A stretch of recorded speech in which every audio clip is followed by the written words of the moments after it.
यार हम AI voice के जरिए उसके साथ फ्रॉड कर सकते हैं। वैसे वो कैसे?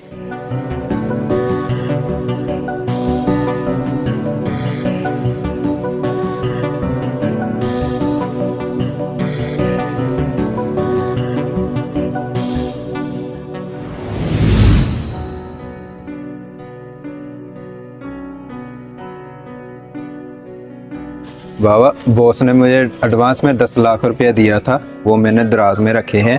आप वहाँ से उठाकर बहन के लिए दहेज के लिए कुछ सामान ले आना। ठीक है बेटा, मैं आज या कल तुम्हारी बहन के लिए कुछ ना कुछ ले आऊंगा, तुम फिक्र ना कर।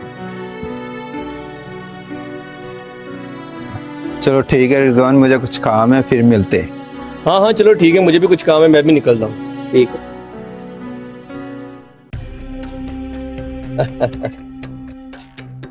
ठीक है बेटा, मैं आज या कल तुम्हारी बहन के लिए कुछ ना कुछ ले आऊंगा, तुम फिक्र ना कर।